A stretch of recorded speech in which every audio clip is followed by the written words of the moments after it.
Welcome back to the show once again. Usually you see our next guest and we're chatting to him about various medical issues, but today we're going to concentrate on his other job as an author. That's right, because guess what? A Flesh and Blood is finally out. Here it is in the flesh, and Dr. Daniel Kalla is joining us now to tell us a little bit more. How are you? Hey Daniel, how are you? It's great to be back. Now you just did a big book tour. Yeah. Maybe you can explain where you went, what you did, and how many interviews?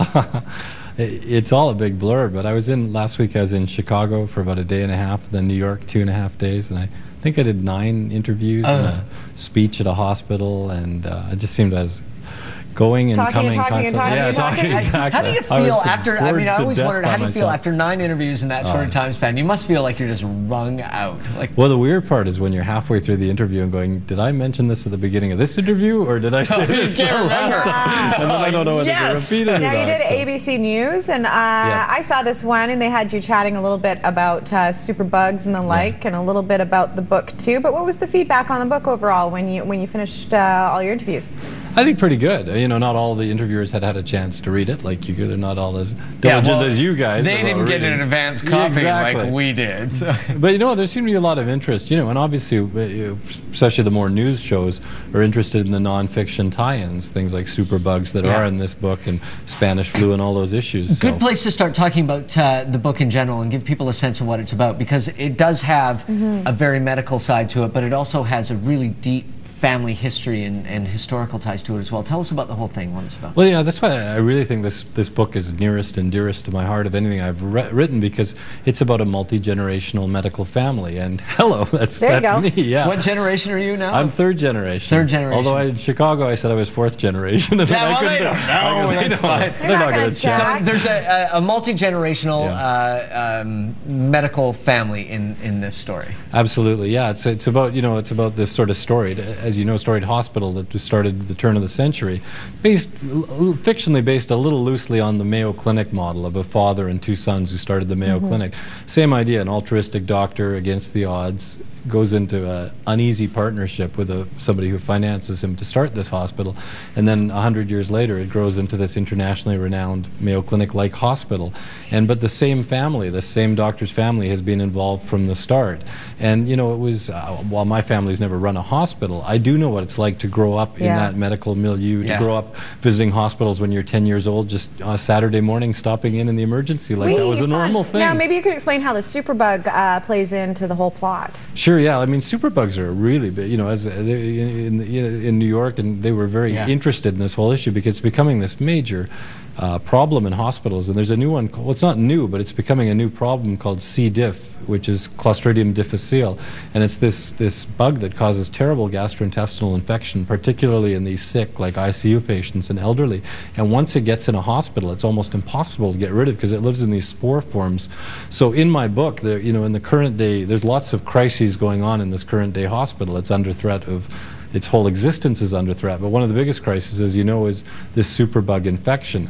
And what I did with that, I was able to contrast and compare what medicine is like now to turn-of-the-century medicine. I introduced the Spanish flu as being a big pandemic that affected the hospital 90 years ago. And that breakthrough that they had during that of treatment, how to isolate it, how to isolate patients, all these other And just to show that even 90 years later, we're not out of the woods. They're still wrestling and fighting. Yeah, which I don't think, I really believe that people don't have a full appreciation that, you know, they have a sense, oh, we got antibiotics, we got vaccines, H1N1 wasn't that big a deal. Well, I don't think people get I mean, that sense. There's this amazing idea that as our medical knowledge evolves, nature's constantly evolving as well. You know, it's sort of this dog chasing its tail sort of scenario.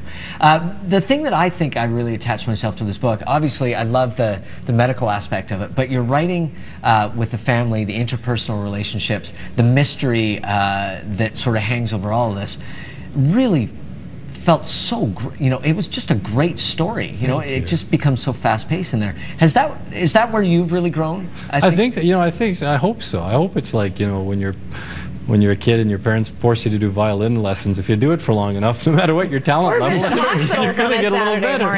Yeah, or you're going to hate those parents. Well, yeah. Well, no, I don't. But I think the same is true with writing. You know, whatever talent level you have, the more you do it, the more you know. Each novel, I think, in a way, it doesn't necessarily get easier, but you hone your skills a little bit. Yeah. And for me, this was great because it really is a departure. And as you said, it's not the mystery thriller. It must have taught you so much about research too, because the historical stuff that you have in there, it must have been really fun. It is fun, but you can't fake that. You no. know? You got to get it right. You can't fake history. People care. No, you can't have like TV in 1905 if it hasn't been invented yet. Now, we've been talking, this book is officially out now. We've been talking to you about it for a while, but of course with the way things work for a writer, you've already got something else on the go? Yeah. What's going to be next? Goodness me. Well, no, you were just referencing, I was so attached to writing the historical sections of this book that I had so much fun with, that I've written a pure historical novel that's set now in Shanghai. And you know, they say write what you know, so I've written a World War II Shanghai novel. Was it anything medical in there as well? Yeah, it is. I mean, the hero is a displaced surgeon, you know, who's escaping the Holocaust, and